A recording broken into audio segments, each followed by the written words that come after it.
Bonjour les confinés, j'espère que vous allez bien. Aujourd'hui, je vais vous parler de mon arrière-grand-mère et des Amérindiens. Si, il y a un lien entre les deux. Et pour finir, je vous lirai un petit extrait de Sauvage. Mon arrière-grand-mère vivait en Espagne, dans un petit village qui s'appelle Navalobisca, près d'Avila. Et en 1919, la grippe espagnole est arrivée et l'a fauchée, malheureusement, un mois après qu'elle ait donné naissance à ma grand-mère. Alors cette grippe qu'on appelait espagnole n'était pas du tout espagnole, en fait elle venait du Kansas, elle avait été ramenée par les militaires américains en Europe et ensuite c'est devenu une pandémie comme le Covid et il y aurait eu entre 25 et 50 millions de morts quand même. Alors à l'époque, les surinfections ne pouvaient pas être traitées par les antibiotiques, c'est aussi pour ça qu'il y a eu autant de morts. Alors quand j'étais petite, ma grand-mère me parlait toujours de ses rêves. Elle rêvait toujours d'une femme qui revenait toutes les nuits, qui la cherchait, et elle se demandait si c'était sa mère.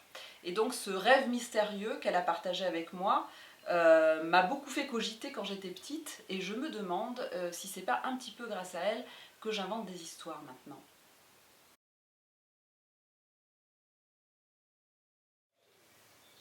Mon arrière-grand-mère, c'est elle. Elle s'appelle Dolores.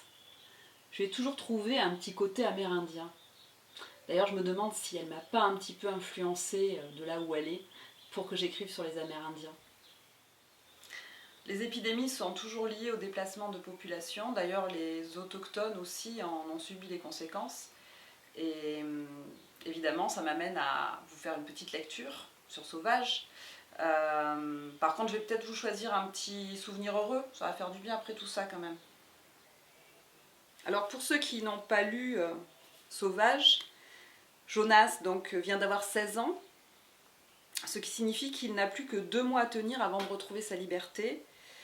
2 mois, 60 jours, 1440 heures. D'ici là, surtout ne pas craquer.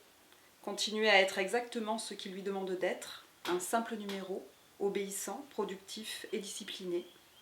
En un mot, leur faire croire qu'ils sont parvenus à accomplir leur mission, tuer l'Indien dans l'enfant qu'il était, en arrivant dans ce lieu de malheur 6 années plus tôt. Donc ce lieu de malheur, c'est un pensionnat pour autochtones. Et donc, comme souvent, mes personnages trouvent des refuges pour échapper à la réalité difficile. Donc le premier souvenir heureux de Jonas, c'est celui-ci. Pendant tout le cours de français que sœur Marie des Neiges nous donna ce matin-là, si mon corps fut présent, la plupart du temps mon esprit se promena en été, au temps où je vivais encore avec ma mère. Dans mes souvenirs, chacune de nos activités était merveilleuse. Pour descendre plus au sud, nous empruntons la voie fluviale. Je prends place à l'avant du canot, maman à l'arrière, et sans un mot, nous nous mettons à pagayer ensemble. Nos gestes sont lents, et nos pagaies plongent en rythme dans l'eau douce. De part et d'autre de notre embarcation, le paysage défile sans se presser, aussi silencieux et majestueux qu'à l'aube des temps. Les sapins, les sapinettes, les cèdres et les bouleaux bruissent dans le vent léger, tandis que leurs branches accueillent une multitude d'oiseaux. Les senteurs résineuses de la forêt parviennent à mes narines qui frémissent de bonheur. Je suis heureux et je ne le sais pas encore. « Que vois-tu, Jonas » me demande ma mère. Je vois le ciel et juste en dessous des arbres et des oiseaux. Dis-moi leur nom. Je lui récite ce que je sais et c'est ainsi que ma mère me fait la classe.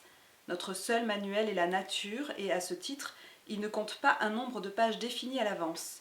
Tous les jours, les cours changent et chacun d'eux m'est instantanément utile. Là-bas, c'est un boulot. Qu'est-ce que tu peux en faire ? Avec sa sève, je préparerai un sirop que je pourrai mettre dans l'eau chaude pour la parfumer d'une saveur de thé des bois. C'est bien. Et celui-ci, me demande-t-elle. On peut manger ses pousses au printemps. Et en hiver, on infuse ses aiguilles. Devant mon enthousiasme, ma mère rit et son rire aigu et clair enchante tout le ciel. Après avoir échoué notre canoë sur une berge dorée, nous plongeons nos pieds nus dans le sable mouillé. Tandis que l'eau me rafraîchit, les petits grains massent la plante de mes pieds et s'infiltrent entre mes orteils. J'aime chacune de ces sensations. Cherche les petits trous dans le sable, me dit ma mère. Et c'est comme un jeu qui commence. Bientôt, je repère les empreintes du raton laveur près des coquilles de moules vides. En creusant les trous que l'animal n'a pas encore visités, nous trouvons notre repas. C'est l'occasion d'une halte sur la berge. Après manger, ma mère chante et sa voix se mêle harmonieusement au soupir du vent. Numéro 5, au tableau. Retour immédiat dans la réalité grise de la salle de classe. Les yeux écarquillés, je regardais sœur Marie des Neiges comme si je la voyais pour la première fois. Cette coiffe blanche qui entourait sa face pâle et cette lourde soutane noire la faisaient ressembler à un étrange oiseau de nuit. Numéro 5, insista-t-elle, et pendant 1 minute, j'eus l'illusion qu'elle croassait. Je viens, ma sœur. Je n'avais écouté que partiellement, mais j'étais bon en français, et je complétais les terminaisons des conjugaisons sans difficulté. Comme dans les souvenirs heureux pour Jonas, ou même dans Zombieland, la règle numéro 32, ce Covid nous rappelle qu'il faut absolument profiter des petites choses tant qu'on le peut.